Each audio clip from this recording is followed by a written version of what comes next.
Hi, I'm TJ. Today I want to talk about talking to strangers. Because sometimes when we're growing up, our parents normally just avoid talking to strangers themselves, and they also tell us to avoid talking to strangers because we're children and maybe like the strangers out there will hurt us, and then we are very easily vulnerable to other people. So that's why parents always do this. They want you to be safe. They want you to be in a safe zone always. They want to protect you with the best ability they have. So a lot of issue that come with this later on in life, you still grew up with that mindset. You still like maintain that mindset even when you grow older. Also, like you're maybe physically strong now, maybe you are able to be independent now, but you still somewhat fear talking to strangers and relating to strangers in a way. So I was just thinking about this the other day.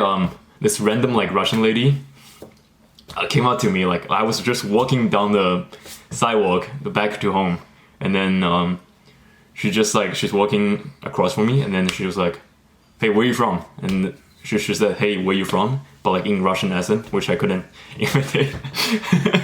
And I was like, "Yeah, I'm actually from China." So pretty much we just like did like a whole full-on conversation for like I don't know how many minutes. It's like at least 20 minutes. Like we just started talking.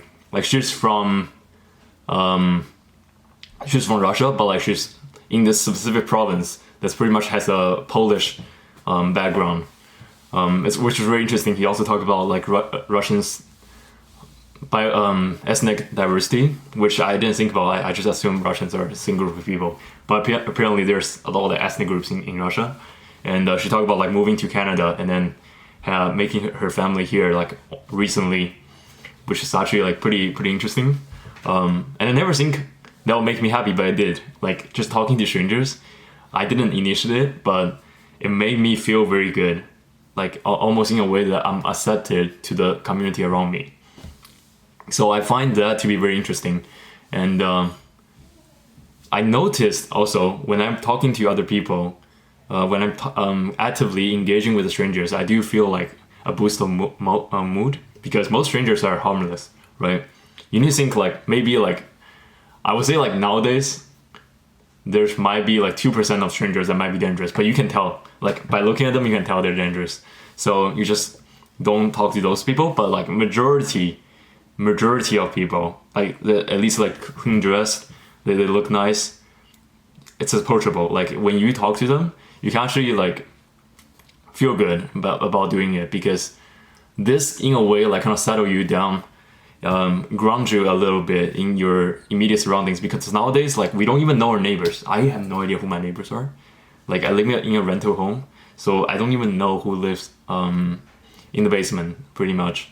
So that's one of the issues, that even if we live really close to someone, it's really hard to get to know them because other people also have their guards on. So even if your guard's down, like it's still somewhat hard. So you need to break that barrier, use like some sort of like ice breaking even to break that barrier to like actually engage in talking with them. So instead of just doing like small talks, like actually ask them about themselves, get to know them, because people love talking about themselves. So you can start from there just by doing this and getting to know them a little bit better. And when they open themselves, they want to know more about you as well.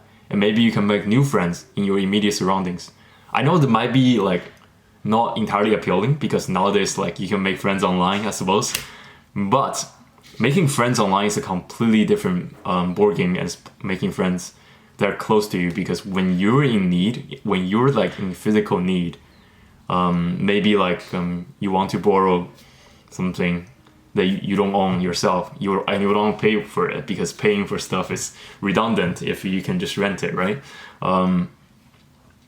So now you can potentially ask your new friend, which live in your physical proximity, to actually lend you the tool that you need, right? So instead of like getting online friends can never help you with this, because they probably live far away and it will be a trouble for them to come to you and then give you this thing.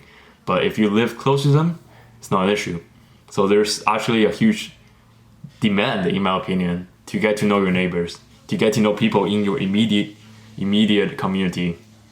I think this is important, right? And overall, I just feel like when I start to talk to strangers, I feel like a better person because I'm more open. I put myself out there, which made me feel feel like I'm brave in a sense.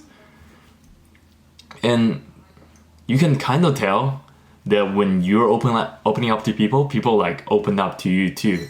Because I think fundamentally, we want to, every single one of us want to be open to others. It's kind of unnatural to be completely closed off because we're so pro-social in a way that, like, fundamentally, unconsciously, we want to make new friends. We want to make new social connections.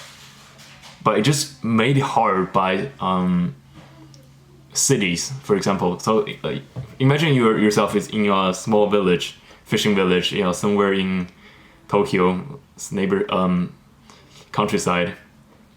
So easy to talk to your neighbors, right? Just think about this. Japan, per se, it's like the most conservative culture there is, like, on the planet right now.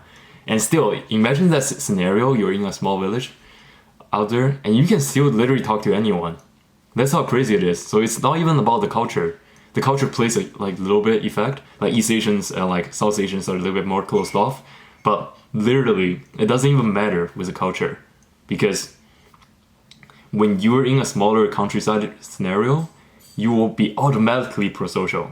The real issue lies in civilization, lies in like the move to cities. Like most people live in city now, right? I think the data is like around like 80% of Canadians live in cities.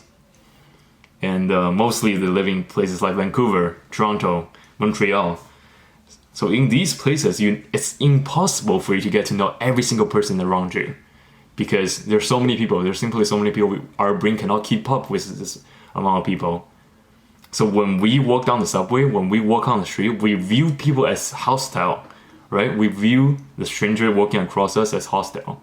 But maybe we can shift this mindset. Instead of viewing these people as potential harm, potentially someone that's like, you don't like them to be there, so they're just in your way. Instead of thinking of like that, maybe you use a mindset where you consider them part of your community. I know it's kind of hard. So if they look physically different from you, I know it's very hard for you to consider them like a part of your community. For example, if you see like a Mexican person on the street, I consider you're not Mexican, you will think, hey, he's from a different tribe. I'm from this tribe. He's from that tribe. Thus, we cannot be friends. We can only be compete against each other.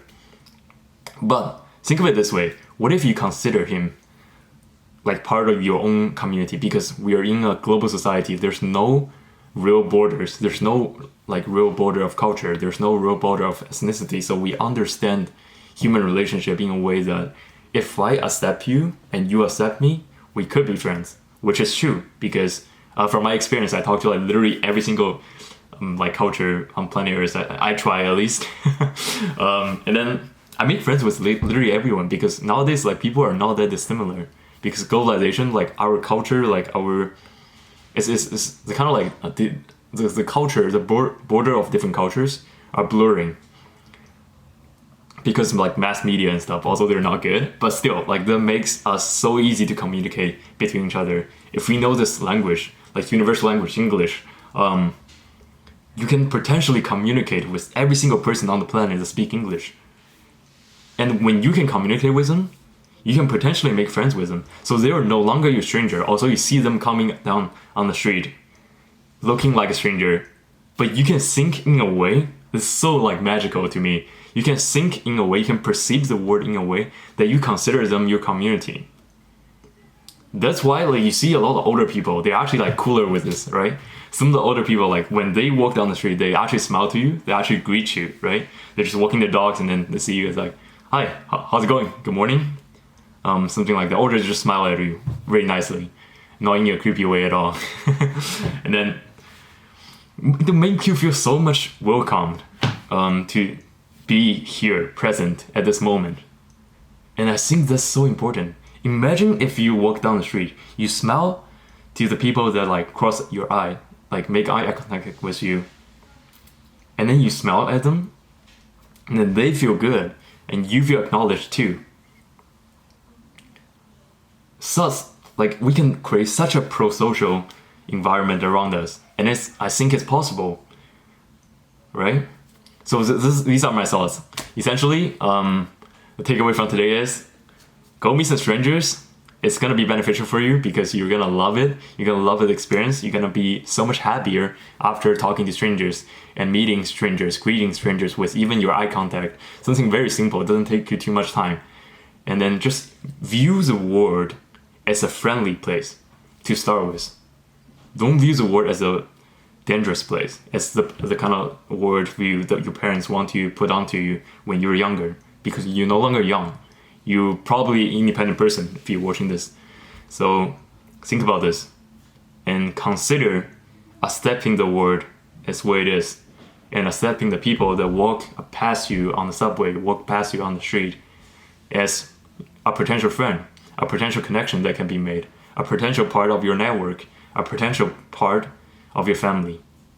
That's it. Thanks so much.